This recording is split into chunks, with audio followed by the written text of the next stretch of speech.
अगर आप अंधेरे से डरते हैं तो ये कहानी आपके लिए नहीं है। वेलकम टू अनस की स्टोरी। नरबख्शी जंगल का भूखा साया हॉरर स्टोरी।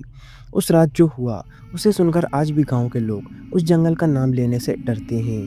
कहते हैं कि वहाँ कोई जानवर नहीं रहता, बल्कि कुछ और है, कुछ ऐसा जो इंसान को ढूंढता है और फिर उसे खा जाता है। सबसे डरावनी बात यह है कि जिसने भी उस साए को देखा वो जिंदा वापस नहीं आया। आज मैं तुम्हें उसी नरबख्शी की कहानी बताने जा रहा हूँ। एक ऐसी कहानी जिसे सुनने के बाद शायद तुम भी रात में अकेले बाहर जाने से पहले 10 बार सोचोगे। मध्य प्रदेश के एक छोटे से गांव के पास घना जंगल था। गांव वाले उस जंगल को काली घाटी कहते थे। दिन में भी वहां अजीब सा सन्नाटा रहता था और रात होते ही पूरा इलाका डर से जम जाता था। पिछले कुछ महीनों से गांव के कई लोग अचानक गायब हो रहे थे। जो लोग उन्हें ढूंढने जंगल में गए वो भी वापस नहीं आए। पुलिस आई, खोजबीन हुई, लेकिन किसी को कुछ नहीं मिला। बस जंगल के अंदर ज़मीन पर खून के निशान और कुछ आधी खाई हुई हड्डियां मिलती। गांव में हर कोई कहता था कि जंगल में कोई नरबख्शी है, लेकिन किसी ने उसे साफ साफ नहीं देखा था। सिर्फ एक बूढ़ा आदमी था जिसका नाम रघुनाथ था। वो एक रात जंगल से जिंदा लौट आया था, लेकिन उसकी हालत पागलों जैसी हो गई थी। वो कांपते हुए बस एक ही बात बोलता था, वो इंसान नहीं है, वो भूखा है, बहुत भूखा। एक दिन शहर से 4 दोस्त उस गांव में घूमने आए। उनके नाम थे अमन, रोहित, विशाल और करण। उन्हें गांव वालों की ये कहानी सुनकर मजाक लग रहा था। अमन हंसते हुए बोला, यार ये सब अंधविश्वास है, कोई जानवर होगा बस। लेकिन गांव के सरपंच ने उन्हें गंभीर नज़रों से देखा और कहा, अगर जान बचानी है तो उस जंगल के पास मत जाना। लेकिन जिज्ञासा इंसान को अक्सर खतरे में डाल देती है। उसी रात चारों दोस्तों ने फैसला किया कि वो जंगल के अंदर जाएंगे और सच्चाई का पता करेंगे। रात के करीब 11 बजे वो टॉर्च और कैमरा लेकर जंगल में घुस गए। शुरू में सब ठीक था, बस पेड़ों के बीच से ठंडी हवा चल रही थी और कहीं दूर उल्लू की आवाज़ आ रही थी। करीब आधा घंटा चलने के बाद अचानक रोहित रुक गया। उसने ज़मीन की तरफ टॉर्च मारी। वहाँ मिट्टी पर ताज़ा खून के निशान थे। करण धीरे से बोला, ये किसी जानवर का शिकार लगता है। लेकिन जब उन्होंने ध्यान से देखा तो वो इंसान के पैरों के निशान नहीं थे, जो खून से के साथ जंगल के अंदर जा रहे थे। अमन ने हिम्मत दिखाते हुए कहा, चलो यार देखते हैं आगे क्या है। जैसे ही वो लोग आगे बढ़े, अचानक जंगल में एक अजीब सी आवाज़ गूंजी। वो आवाज़ न किसी जानवर की थी, न किसी इंसान की। ऐसा लग रहा था जैसे कोई गले से घसीटते हुए आवाज़ आ रही हो। चारों दोस्त एक दूसरे को देखने लगे। अब पहली बार उनके चेहरे पर डर साफ साफ दिखाई दे रहा था। तभी अचानक पास की झाड़ियों में कुछ तेजी से हिला।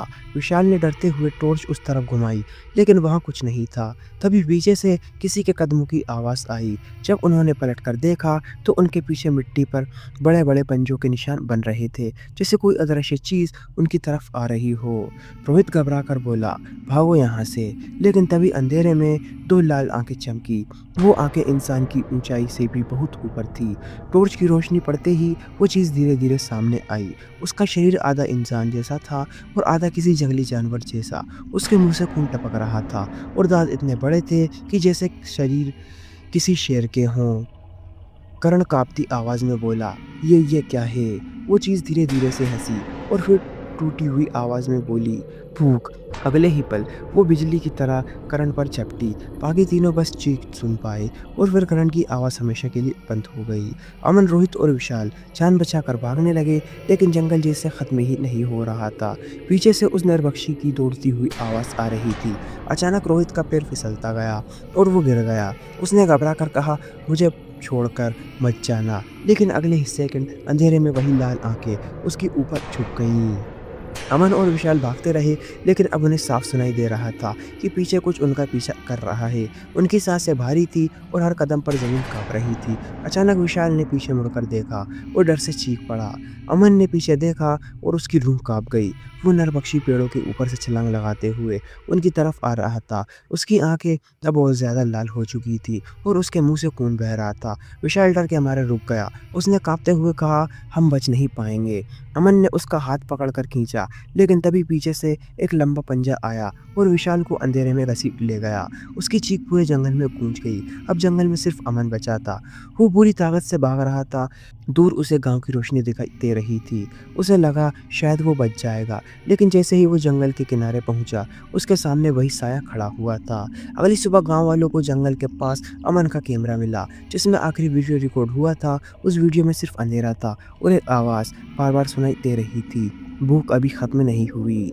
लेकिन असली डर तो तब शुरू हुआ जब गांव वालों ने अमन का कैमरा चला कर देखा। आखिरी कुछ सेकंड में टॉर्च की हल्की रोशनी में एक साया दिखाई दिया। उसका चेहरा इंसानों जैसा था, लेकिन आंखें लाल चमक रही थी।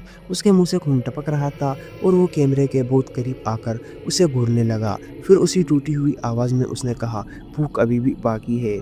उस दिन के बाद से गांव में अजीब घटनाएं होने लगी। कई लोगों ने रात के अंधेरे में जंगल की तरफ से भारी कदमों की आवाज़ सुनी। कभी कभी पेड़ों के ऊपर दो लाल आंखें चमकती हुई दिखाई देती और फिर सब कुछ गायब हो जाता। तभी से गांव वाले सूरज ढलने के बाद उस रास्ते पर जाना बंद कर देते हैं, क्योंकि उनका कहना है कि काली घाटी का वो नरभक्षी आज भी जिंदा है और वो अभी भी अपने अगले शिकार का इंतजार कर रहा है। उस दिन के बाद से काली घाटी के जंगल में कोई जाने की हिम्मत नहीं करता, क्योंकि गांव वाले कहते हैं कि वो नरभक्षी आज भी वहीं है और आज तक कोई भी उससे बचकर जिंदा वापस नहीं आया है। जो भी गया है वो आखिरकार उसका शिकार बन गया। अगर ये वीडियो आप तक पहुंच गई है तो प्लीज़ आप लोग चैनल को सब्सक्राइब करें और मुझे अपना छोटा भाई समझकर सपोर्ट करें, क्योंकि आपके सब्सक्राइब करने से हमें मोटिवेशन मिलता है और वीडियो बनाने में भी अच्छा लगता है। तो प्लीज़ आप लोग मुझे सपोर्ट करें। यह कहानी केवल मनोरंजन के लिए है। इसका उद्देश्य किसी भी धार्मिक या सांस्कृतिक भावनाओं को ठेस पहुंचाना नहीं है। अंत में मिलता हूँ आपको नेक्स्ट वीडियो में किसी नए टॉपिक के साथ। तब तक love you so much NS की जनता। अगर आप लोगों के पास भी कोई डरावनी हॉरर स्टोरी है तो आप हमें इंस्टाग्राम पर डीएम करें। जय हिंद, जय भारत। अगर आपको वीडियो अच्छी लगी हो तो प्लीज़ वीडियो को लाइक करें और चैनल को भी सब्सक्राइब करके बेल नोटिफिकेशन को ऑल पर प्रेस कर दें। Thanks for your watching.